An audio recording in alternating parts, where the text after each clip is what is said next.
Good evening সবাইকে। আশা করি ভিডিওটা দেখে বুঝতেই পারছেন এটা একটা রান্নার ভিডিও হতে চলেছে। আর রান্নাটিও আপনাদের সবাইকারই কম বেশি চেনা। আজকে রান্নাটা হচ্ছে এগ চিকেন তড়কা।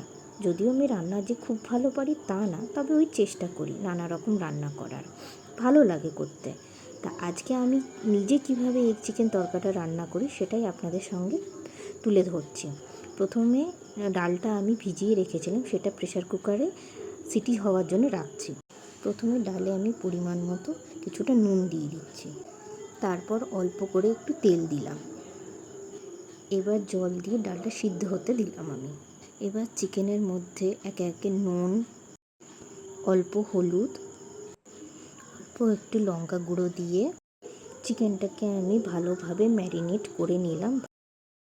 তেল গরম হয়ে গেলে একে একে করে আমি এখন চিকেনগুলো দিয়ে দিলাম ভাজার জন্য।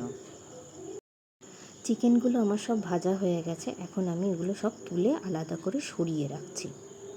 ওই কড়াইতেই আবার তেল দিয়ে ডিমটাকে আমি এবার ভেজে নিচ্ছি।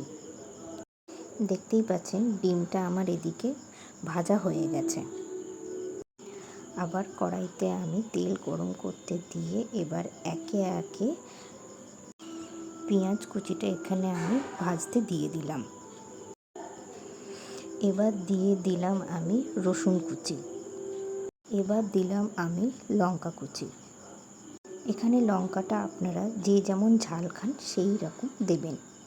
এখন দিয়ে দিলাম আমি আদা বাটা।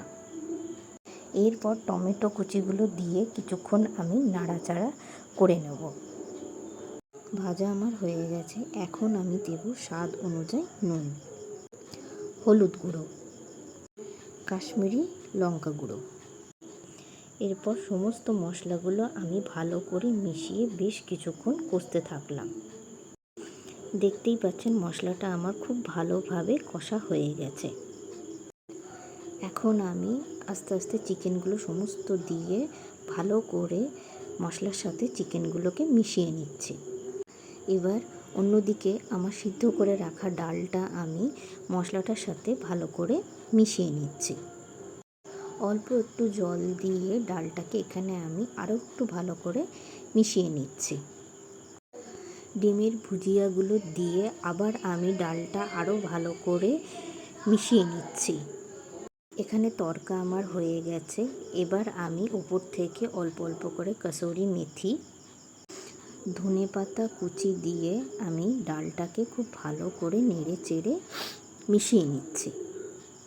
নামানোর আগে একটু বাটার দিয়ে আবার একটু নেড়ে চেড়ে নিচ্ছি। দেখতেই পাচ্ছেন আমার এগ চিকেন তড়কা এদিকে রেডি হয়ে গেছে। এই ভিডিওটি আপনাদের কেমন লাগলো প্লিজ আপনারা লাইক, কমেন্ট আর সাবস্ক্রাইব করে আমাকে জানান।